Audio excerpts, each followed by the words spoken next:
I'm currently on the phone with Boom. She's another musician that reached out about the current interview session. So I'm going to go ahead and give her the chance to introduce herself. Hi there, I'm Boom. I sing and play for the Rosie Days band here in the Twin Cities in Minnesota, and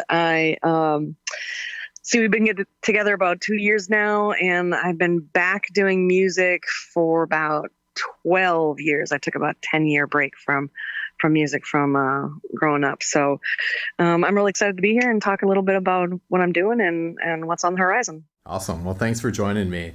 Let's go back to that early formative period. Tell me about when you kind of first encountered music. What about it really connected with you and, kind of meshed with your personality? Okay, so there's some funny stories to this, but my earliest memories of singing were when I was really little, and my mom tried to get us to stop fighting in the car. Me and my sister, we would fight all the time. So she would oh, it's time to sing. And so she had a whole list of songs that she'd say, okay, now it's this one, now it's this one. And we would run through these songs, and she would get me to sing so that we would stop fighting. So, I grew up with all the probably the same sayings that other parents use, like, if I have to pull this car over, but instead of that, she used, all right, it's time to sing. And so those are some of my formative years. I grew up central Minnesota in Polka Land and, watching, Hee Haw and, the Dukes of Hazzard on television. And so when I left Polka Land, I kind of ended up in folk and bluegrass and old timey because it kind of reminded me of my childhood. So that was sort of my progression. And I grew up singing in a little polka band for a couple of years and really enjoying being part of choirs in my hometown. So those are some of my formative experiences. Awesome. So a couple of questions about that. The first one, with that being kind of a form of, breaking up tension in the way that you're introduced to music, it's very impressive that you don't have kind of a begrudging relationship with singing and music. Yeah. I still see music as a really positive thing, because when me and my mom would be done singing, we always felt better. And so I got back into music to create community and create connection and kind of spread love, that kind of thing.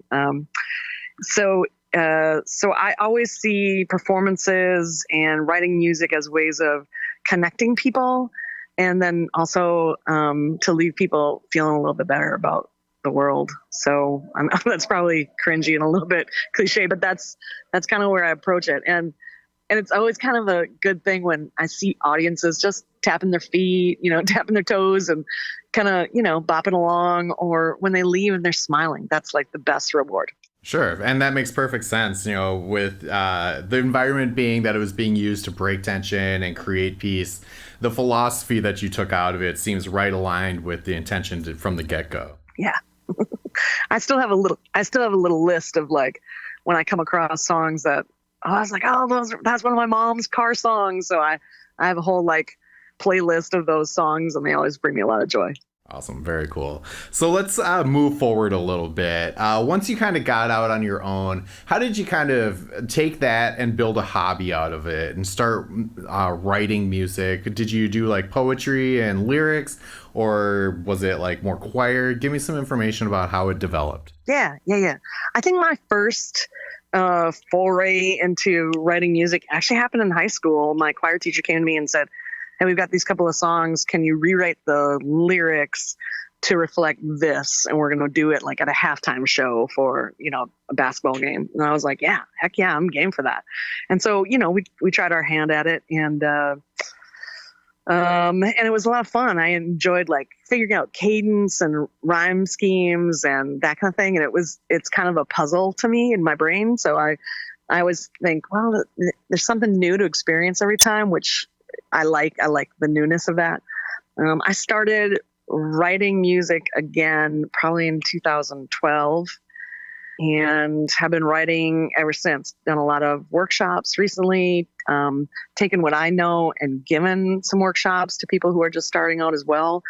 I and everyone, starts out with, kind of clunky rhymes and like, I'm going to write a love song. So you write your love songs and get that out of your system. And I do a lot of watching of like music documentaries of, stars that are out there that talking about their process as well, songwriters. And it wasn't until about 2 years ago that someone from the community was like, boom, you got to get out there, share these songs and do a couple of songwriter, nights. And I'm like, I think that's terrifying. I don't know if I want to do that.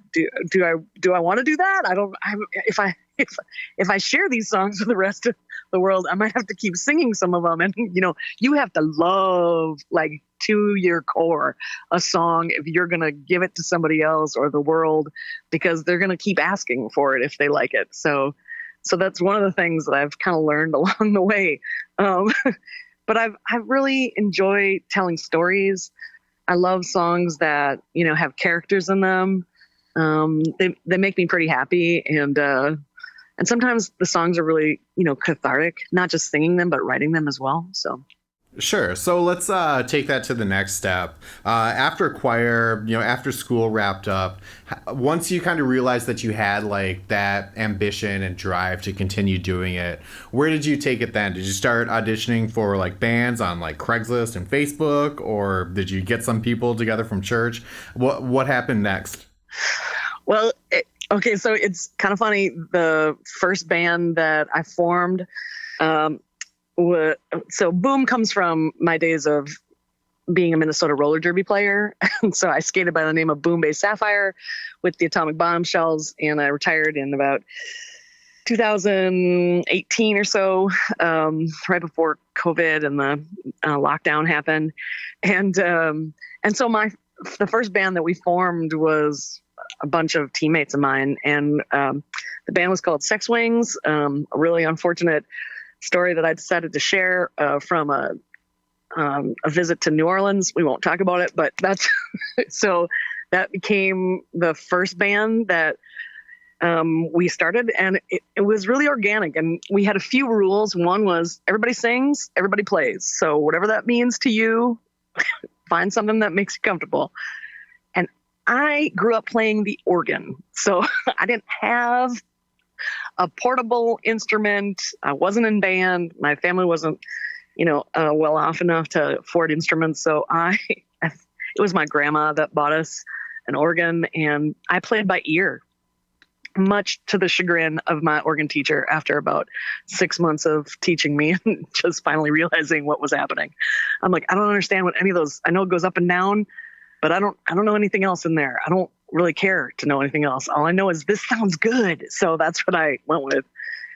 So it was all roller derby players, and either current or retired. And we had a couple of rules when we performed. It was, we play what we like and we don't take requests.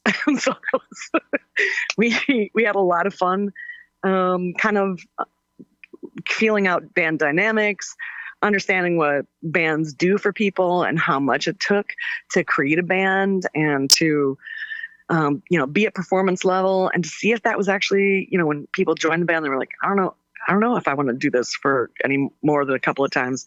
So we kind of rode that ride for a while. And that band was where I started writing songs again with another of my bandmates. Her name is Bully Jean. She skated by the name of Bully Jean.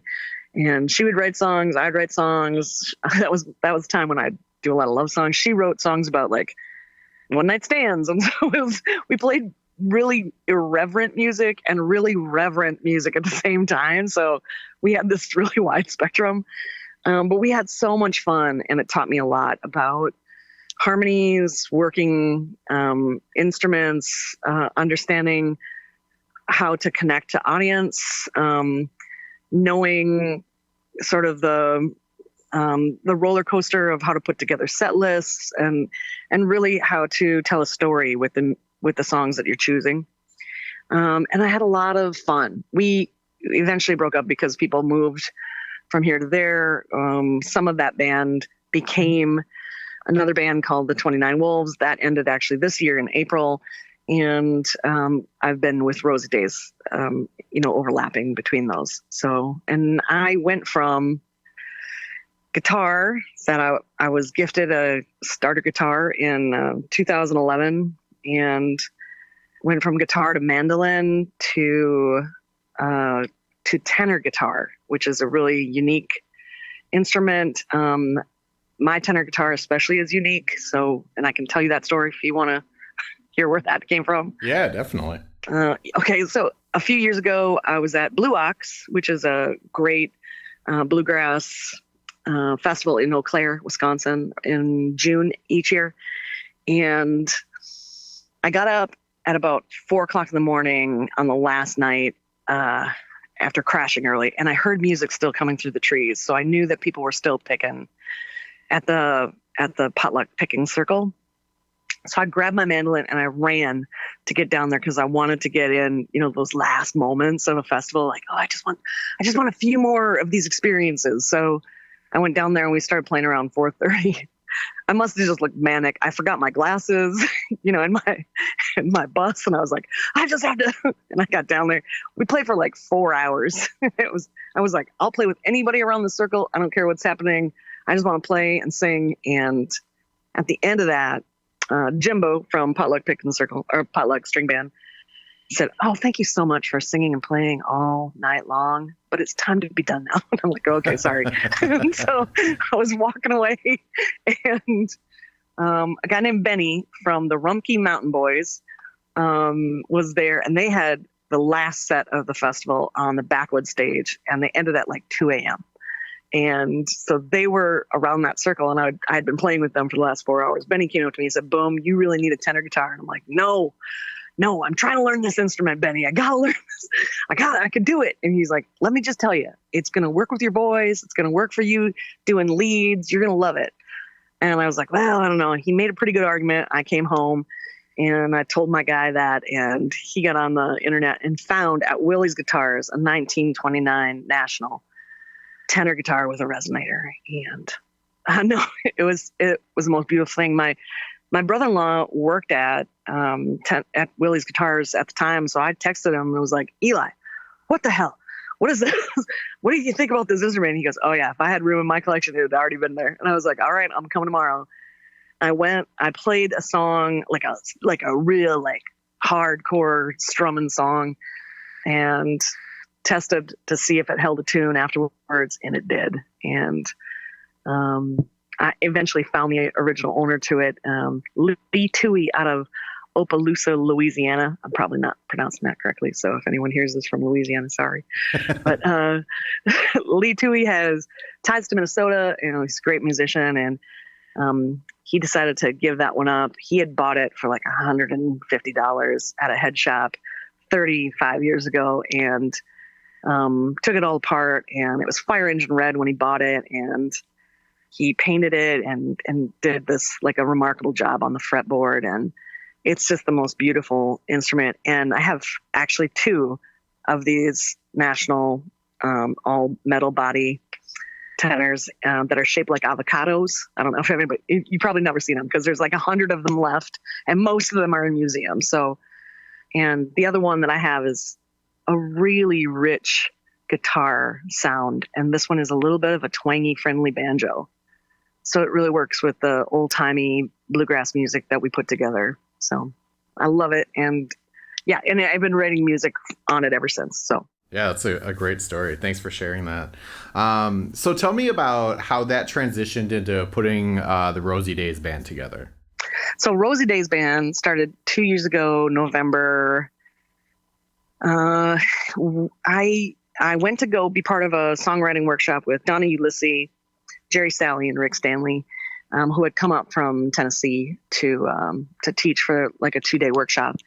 And in that same weekend, the fall weekend for the Minnesota Bluegrass and Old Time Music Association, BOTMA is the acronym for that, and shout out to them.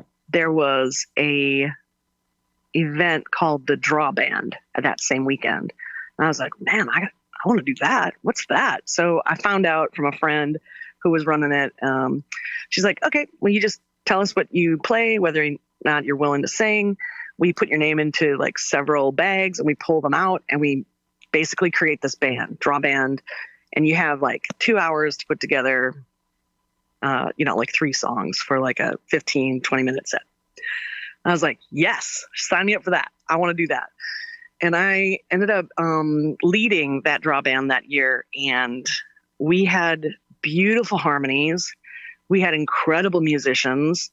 It was such an amazing experience. And one of the women, part of that draw band, Jeannie Marty, sent me an email like a week after and said, hey, want to keep singing together? And I was like, yeah, I sure do. Let's do some more singing. And we recruited one other woman from that same draw band to create some harmonies. She's amazing at harmonies. Her name is Jonna Lawrence. And the 3 of us kind of started, and we just sat together for like 4 or 5 months doing song after song after song and figuring out the harmonies and doing it over and over and over again before we decided to invite other people into that to see if we could create a foundation that was worthy of, a band that could go somewhere. So from that same weekend, the songwriting workshop had about 8 women in it, and 2 of the other women, one of them played banjo and one of them played upright bass. And I was like, Julie Kittleson from Spooner, Wisconsin, do you want to be part of Rosie Days? Yes. And then our recent and most lovely acquisition is Beth Young, who plays banjo and has been since she's like 14. And she's an incredible banjo player. And she's just been kind of flying under the radar. And I was like, hey, how about you fly above the radar with me? And so both of them joined the band as well. So the 5 of us became Rosie Days. And we've been doing a really good job of enjoying the music together and finding kind of our sound this last year. So. Yeah, that's awesome. So what do you kind of think is going to be in your future? Is it just kind of putting shows together since you're still writing, or do you have plans to like get in the studio? Oh, yeah. So we did do a studio recording last year just to kind of feel it out and see if we liked, it's a good thing to learn from. So so I put together a few songs and we went into the Minnehaha recording studio. And it was a great experience. Shout out to Minnehaha Recording Studio. They're incredible. And we took that and kind of created a couple of music videos. We kind of, planted some seeds. We've been busy all summer in festivals, and we have a few more coming up here. We're heading to South Dakota in a couple of weeks. We've got a gig coming up at Zen Arcade, which is on the back end of Hook and Ladder in Minneapolis, and we've got another one down at Badger Hill in Shakopee for their Sunday Bluegrass music, also coming up this month. So we're pretty excited. We're heading back into studio next month, hopefully at the end of the month, and the kind of the 3rd year plan is to start doing a little bit more outside of Minnesota. We did a kind of a mini tour in May of some Wisconsin sites, and we'd like to go back to do some more Wisconsin, South Dakota, and Iowa work. So we're pretty excited about expanding and seeing where that takes us, and doing a couple more like things around the Twin Cities as well. Like we hope to do the State Fair next year. We might get into Laughing Waters Bluegrass one day. They have a one-day festival on Labor Day as well. And those are things that we'd really like to do to support the community and kind of give back to people in this general area as well. Yeah, that's great. I hope all of that works out. It sounds like a great project. What are some of your favorite memories that you have, whether it be learning music or going to a show about music that has really had an impact on you? I think one of the things about being a musician, and especially being one that performs in front of audiences, is that anything can happen, and anything that can happen is actually where magic is, and to not be afraid of those moments. So I've learned a lot from like watching professional musicians kind of mess up on stage and finding a way to make it work. And actually, as an audience member, realizing that those are the things that make it really special. So I've kind of learned, and this has been a long time that I kind of used to teach this as well. I just retired from the University of Minnesota, where perfectionism is kind of, nobody wins that game, right? So to be as perfect as you can is about, I think, more about just building confidence to go out there and say, yeah, we can do this. But to hope that everything's perfect, I don't think that that's ever served bands, musicians in general. I think the connection between the music, the artist, and the audience is what's the most special thing happening in live music. And so sometimes I miss that when we do recordings, right? Like recordings feel really frozen and stale and kind of like, oh, that was that moment, right? So now we're 4 months later. Are we that band anymore? Not really. We sort of are. But so those lessons have been really critical for all of us in the band to find a way to just live with, all the flaws and make peace with it. Yeah, I like that. That's a good lesson to take out of all of that. All right. Well, where can people find you and check out your calendar and all the music you're putting out? Yeah, we're on all the socials. The first album, Due North, is out on Spotify and Bandcamp and everywhere you can find music. We are the Rosie Days Band on Instagram, and Rosie is spelled Rosie, and Days is actually the dazed and confused spelling, so Daze. So the Rosie Days Band is on both Facebook, Instagram, and we also have a website, which is rosiedaysbandmusic.com, and so you can find all of us there, and even on my site on Instagram, Boom976 is where you can find me on Instagram, and I have a link tree there that you can find all the information on as well. Perfect. And I'll make sure to get links for all that as well. So I always like to give the person I'm interviewing the opportunity to put out their last word. So what's a message that you have that you want other people to hear? I would say that I think there's a lot of people out there with gifts that they're a little afraid to share, or there's there might be something stopping them. And gifts are meant to be shared. Gifts are there to be given away and to have the world kind of experience them. And I know that's terrifying for a lot of people. But if music fills your soul and makes you happy on whatever level, I really encourage people to go for it, because I started writing music because I wanted to hear certain types of songs. And when I couldn't find them, I decided to write them. And I was like, and if it's not me, then who? Right. So I think if it's not me, then who is a good lesson to be like, just get out there and do it, because you never know the lives you're going to change. And I really believe that you throw the pebble into the pond and the ripple effect is there. And we only hear about 10% of the people that are touched and affected by what we write and what we do. And even that 10% is really delightful and encouraging. And even when we hear like, oh, you guys suck, or you're out of tune, or whatever it is, it's like, yeah, that was a hard day. That was not. So again, that sort of lesson of humility and finding a way through it. But I really hope that if people are thinking about doing music, to just find the path that works for you to get to it.